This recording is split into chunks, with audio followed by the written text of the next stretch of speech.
오늘도 하나님을 예배하시는 모든 분들에게 주님의 은혜가 함께 하시기를 주님의 이름으로 축원합니다.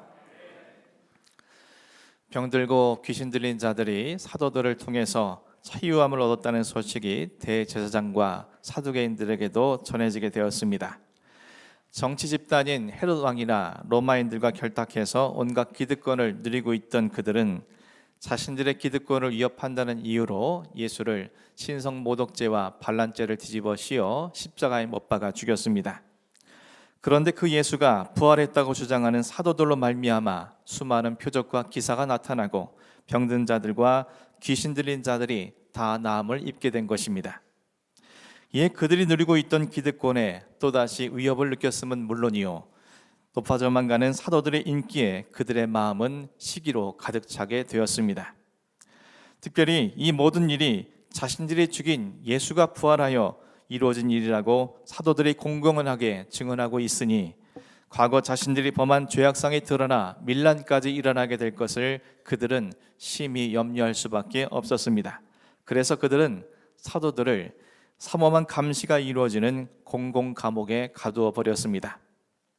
이는 사도들이 탈출하거나 혹은 타인에 의해서 구출받지 못하도록 하기 위함이었습니다. 하지만 이들의 노력은 모두 허사가 되고 말았습니다. 부활하신 주님께서 당신의 사자들을 보내셔서 옥문을 열고 사도들을 이끌어내셨기 때문입니다. 주님께서 주의 사자들을 통해 그들을 감옥으로부터 구출해내신 것은 생명의 말씀을 전하도록 하시기 위함이었습니다. 하지만 이를 위해서는 먼저 사도들 개개인이 생명의 말씀을 받아들이고 믿어지고 실현되어지고 능력이 되는 레마의 말씀이 되어야만 했습니다. 이와 같은 주의 명령 앞에 그들이 어떻게 반응을 했는지 21절 말씀이 전해주고 있습니다. 그들이 듣고 새벽에 성전에 들어가서 가르치더니 대제사장과 그와 함께 있는 사람들이 와서 공회와 이스라엘 족속의 원로들을 다 모으고 사람을 오게 보내어 사도들을 잡아오라 하니, 생명의 말씀을 레마의 말씀으로 믿고 받아들인 사도들은 주의 사자들의 전한 말씀을 듣고 아침이 밝아오는 새벽이 되자마자 성전에 들어가 생명의 말씀을 사람들에게 가르쳤습니다. 하지만 이는 인간적인 상식으로는 굉장히 무모한 일이 아닐 수가 없습니다. 감옥에 갇혀 있다가 기적적으로 풀려났다면 마땅히 그들은 다시 잡히지 않도록 숨는 것이 당연한 일일 것입니다. 그런데 사도들은 드러내놓고 성전에 들어가 생명의 말씀을 사람들에게 가르쳤습니다. 이는 사도들이 또다시 감옥에 들어가는 일들과 또한 더 나아가 죽는 것까지도 두려워하지 않는 그런 심령이 되었음을 우리에게 가르쳐주고 있습니다. 사도들이 이와 같이 행할 수 있었던 것은 생명의 말씀은 자유하게 하는, 그리고 승리하게 하는 말씀이기 때문이었습니다. 생명의 말씀은 예수 그리스도께서 당신의 생명으로 이루어 놓으신 말씀이요, 죄와 사망을 이기시고 부활하신 당신의 능력으로 우리에게 영원한 승리를 허락하신 생명의 말씀이기 때문입니다. 그렇기에 생명의 말씀은 죄와 사망으로부터 우리를 완전히 자유케 할 뿐만 아니라 승리케 하는 능력을 허락해 주시는 것입니다. 지난주에 함께 살펴본 것처럼 나면서부터 걷지 못하는 거린과 온갖 중병과 귀신 들린 자들을 자유케 한 것은 사도들을 통해서 신기한 능력이 나타났기 때문이 아니라 그들 속에 있던 생명의 말씀이 그들을 자유케 한 것이었습니다. 죄와 사망에서 파생된 질병과 악한 영을 상징하는 귀신을 다 나음을 입었다는 것은 그 생명의 말씀이 그 모든 것을 이기신 것이며, 그 생명의 말씀이야말로 죄와 사망을 이기신 주님의 능력이 담겨있는 말씀이기에 이 모든 것이 가능하게 된 것입니다. 사도들은 감옥에 갇히거나 갇히지 않거나 또는 살고 죽는 것은 전혀 문제가 될 수 없었습니다.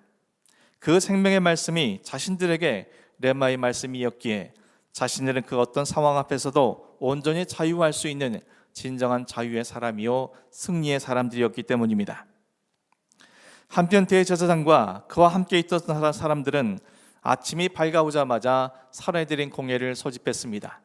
이번에는 특별히 이스라엘 족속의 원로들까지 다 소집했습니다.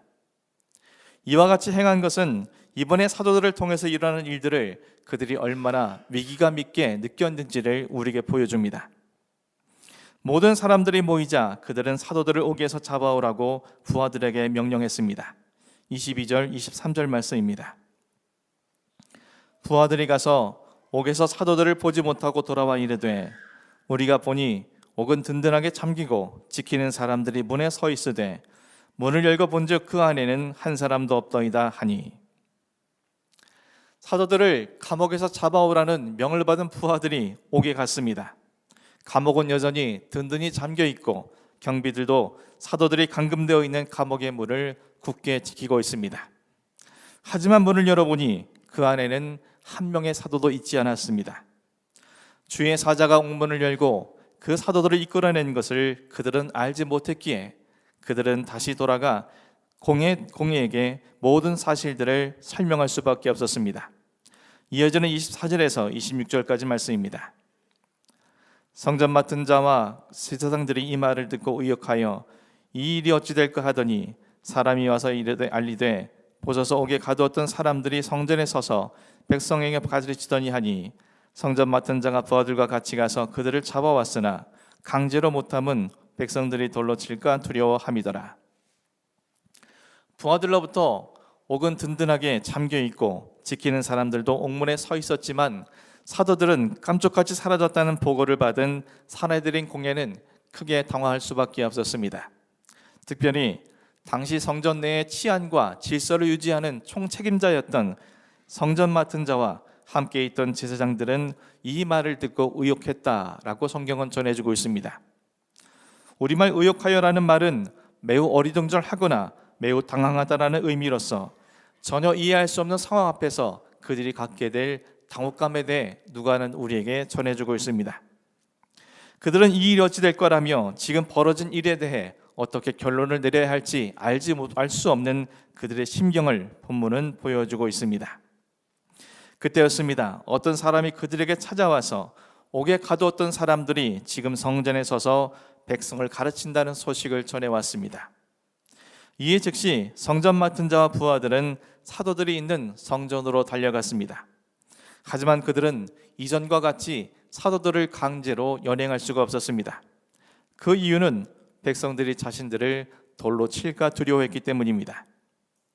사도들은 지금 백성들에게 칭송을 받고 있으며 온갖 병든 자들과 귀신 들린 자들이 치유함을 받는 등 많은 영적, 육적 유익을 백성들이 받고 있었습니다. 때문에 성전 맡은 자와 성전 수비대가 사도들을 함부로 강압적으로 체포할 수는 없었습니다. 만약 강압적으로 사도들을 체포한다면 백성들이 자신들을 돌로 칠지도 모른다는 위기감이 그들 안에 있었기 때문입니다.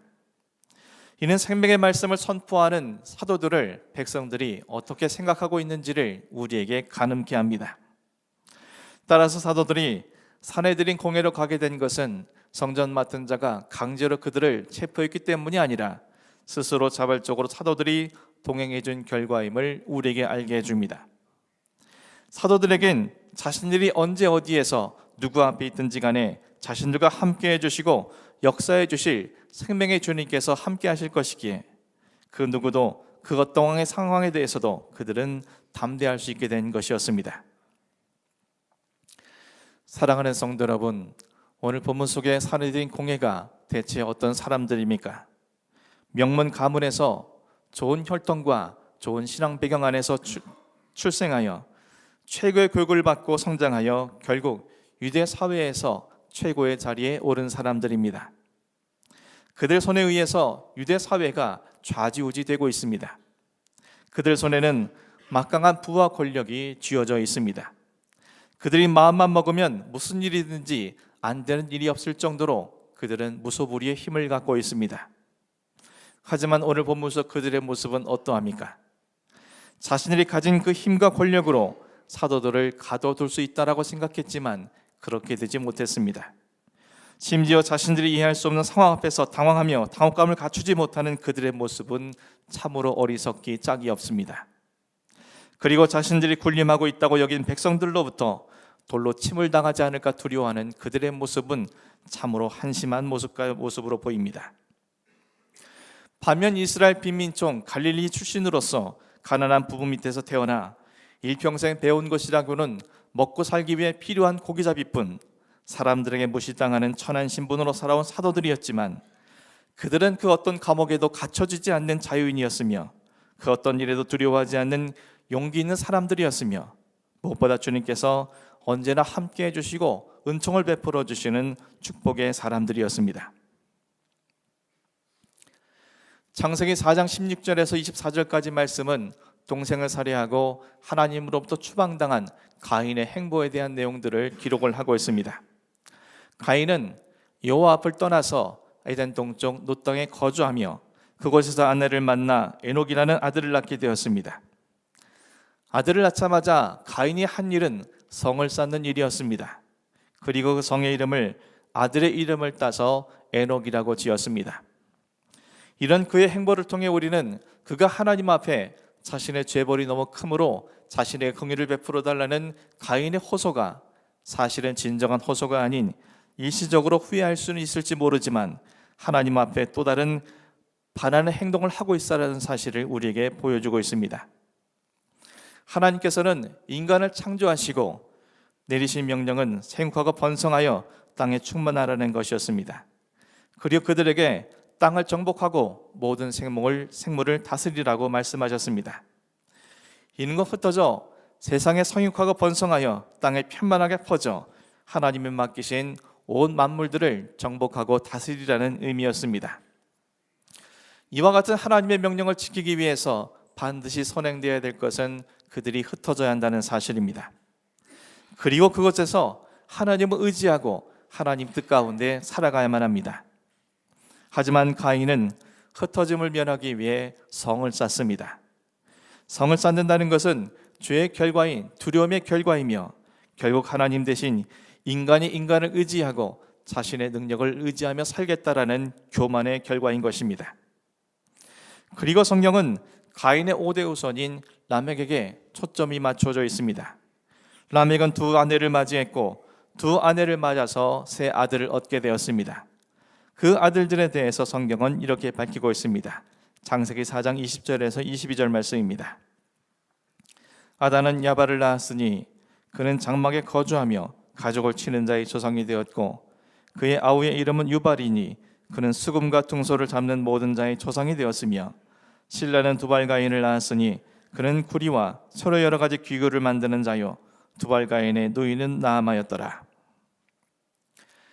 가인의 아들 야발은 가축 치는 자의 조상이 되었고 유발은 수금과 퉁소 잡는 자의 조상이 되었으며 두발가인은 구리와 새로 여러 가지 기구를 만드는 자의 조상이 되었습니다. 라멕의 자녀들은 하나같이 유명한 사람이 된 것입니다. 어떤 일에 조상이 되었다면 그것이 얼마나 영광스러운 일이겠습니까?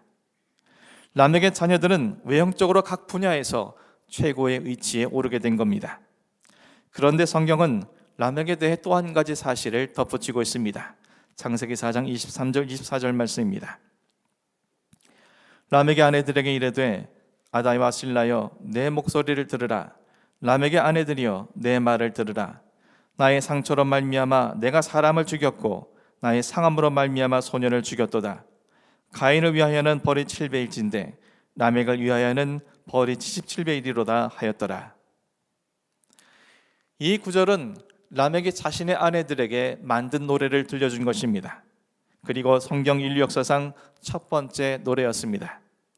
그런데 그 노래의 내용은 나의 상처로 말미암아 내가 사람을 죽였고 나의 상함으로 말미암아 소년을 죽였다는 내용입니다.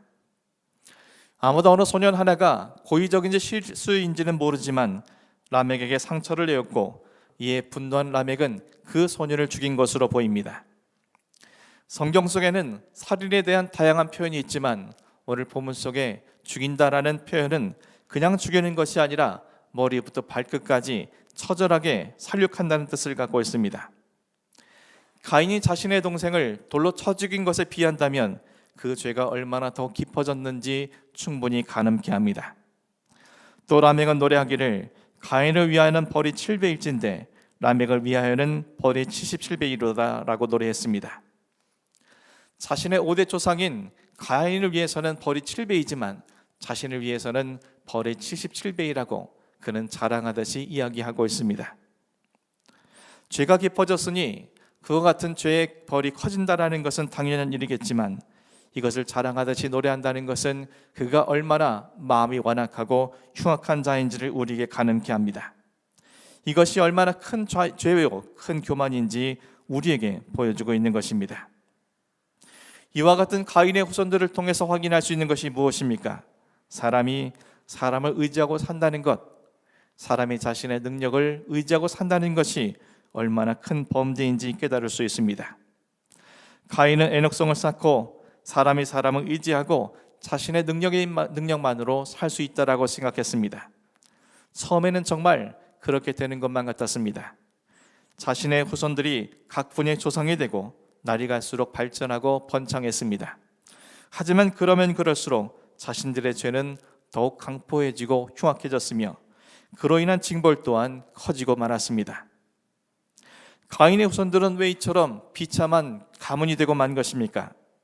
그 이유를 우리는 그들의 조상인 가인의 이름을 통해서 가늠할 수 있습니다. 아담과 하와가 첫 번째 아들을 낳자 그 이름을 가인이라 지었고 각주를 보게 되면 그 뜻이 어둠이라고 기록을 하고 있습니다. 히브리인들의 사고 속에 사람의 이름이란 단순한 호칭의 의미를 넘어서서 그 사람의 인생과 삶을 대변하는 의미를 갖습니다. 따라서 가인의 이름 뜻이 어둠이라는 것은 그의 인생의 삶의 방향과 목적이 얻어내는 것이었음을 알게 됩니다. 그러므로 그에게 신앙은 자신이 필요로 하는 것을 얻어내기 위한 수단에 불과한 것입니다. 그래서 자신이 하나님 앞에 예배함으로 얻어내길 원했던 것이 무산되게 되자 그는 하나님 앞에 분노했던 것입니다. 가족도 역시 마찬가지입니다. 자신이 원하는 것을 얻어내는 것에 방해가 된다면 아무리 하나밖에 없는 동생이라 할지라도 그는 마땅히 제거돼야 할 대상인 것입니다. 그래서 그는 자신의 동생을 들로 불러서 아무도 보지 않는 그곳에서 돌로 쳐 죽일 수 있었던 것입니다. 그는 하나님을 떠나 자기 마음대로 살 수 있을 것이라 생각했습니다. 하지만 그와 그의 후손들은 스스로 욕망의 선응을 만들고 그 안에 스스로 자신들을 가두는 어리석은 자들이었으며 나아가 죄와 사망에 사로잡힌 비참한 결론을 맞이하는 불쌍한 사람들이었음을 말씀은 우리에게 가르쳐주고 있습니다. 사랑하는 성도 여러분, 오늘은 어린이 주일입니다. 우리는 이 버릇처럼 다음 세대인 우리 자녀들이나 어린 아이들을 향해 우리의 미래요 희망이라고 부르고 있습니다. 하지만 정말 우리의 자녀들과 어린 아이들이 우리의 미래요 희망이 되게 하기 위해 우리는 무엇을 위해 힘써 왔습니까? 혹 우리는 우리의 아이들이 최고의 자리에서 부와 권력과 힘을 갖고 살아가는 사내들인 공회원들처럼 되기만을 바라는 것은 아닙니까? 혹 우리는 우리 아이들이 라멕의 아들들처럼 각 분야에서 최고의 자리에 있기만을 바라는 것은 아닙니까? 혹 우리는 우리 아이들이 세상에서 손해보지 않고 단지 얻음을 목적으로 살아갈 수 있는 방법만 가르쳐온 것은 아닙니까? 그렇다면 우리는 우리 스스로가 우리 아이들을 욕망이라는 성을 짓고 그 안에 아이들을 가두어버린 어리석은 부모와 어린이 되어버리고 마는 것입니다. 더 나아가서 이것은 우리 아이들이 헤어나올 수 없는 자기 자신이라는 감옥 속에 가두는 일이며 더 나아가서 죄와 사망에 갇히게 하는 결과를 초래하는 것입니다. 오늘 본문 속에 대제사장들과 사내들인 공회원 그리고 가인과 그의 후손들이 이 사실을 우리에게 증명해주고 있는 것입니다. 사랑하는 성도 여러분, 예수님께서는 당신에게 나오는 어린아이들을 물리치지 아니하시고 당신의 품에 안으시고 안수하시며 축복하셨습니다. 예수님께서 그 어린아이들에게 무엇이라고 축복했을 것이라 생각하십니까? 적어도 우리가 자녀들에게 바라는 것처럼 공부 잘하고 성공하여서 아무 일 없이 편안하게 잘 먹고 잘 사는 존재가 되라고 축복하시지는 않았을 겁니다. 어린이 주일을 맞은 오늘 저 여러분 모두가 우리의 자녀들과 이 땅의 어린 심령들이 이 세상의 것들을 추구하고 최고와 부와 권력과 이 땅의 것들을 추구하는 인생이 아닌 생명의 말씀을 지닌 사도들처럼 그 무엇에도 갇히지 않는 온전한 자유인으로 살아갈 수 있도록 그 무엇 앞에서도 두려워하지 않는 담대한 믿음의 사람으로 살아갈 수 있도록 그리고 우리의 믿음을 계승해 하나님의 뜻과 영광을 살아갈 수 있는 귀한 어린 영혼들이 될 수 있도록 참된 부모와 믿음의 어른들로 서나갈 수 있는 그런 여러분이 되기를 주님의 이름으로 간절히 축원합니다. 그리할 때 우리의 자녀와 후손들은 에녹과 라멕이라는 똑같은 이름을 지녔지만 여호와의 이름을 부르기 시작한 셋의 후손 에녹이 일상의 삶에서 하나님과 동행하며 죽음을 맛보지 아니하는 첫 번째 사람이 되어 모든 사람들에게 생명의 길이 있음을 보여주었던 것처럼 우리 아이들은 세상의 모든 사람들에게 생명의 길을 보여주는 주님의 도구로 승화될 수 있을 것이며, 또 에녹의 후손 라멕의 아들 노아가 죄로 관영한 세상 속에서 하나님의 은혜를 받아 홍수 심판 속에 생명을 얻고 죽은 시조가 될 수 있었던 것처럼 죄로 관영한 이 세상에서 하나님의 은혜를 입은 자로서 하나님의 또 다른 생명 역사를 이룰 존귀한 자로 세워지게 될 것입니다. 저 여러분의 자녀들과 후손들, 그리고 이 교회에 속한 모든 어린 심령들이 이와 같은 은혜를 누릴 수 있도록 어른된 자로서, 믿음의 부모된 자로서 마땅히 해야 할 일들을 온전히 감당할 수 있는, 무엇보다 그 아이들에게 생명의 말씀으로 사는 것이 어떤 것인지를 여러분의 삶으로 몸소 보여주므로 그 어린 심령들의 그 생명의 말씀이 기록되어지는 놀라운 역사가 일어날 수 있기를 주님의 이름으로 간절히 축원합니다. 기도하겠습니다.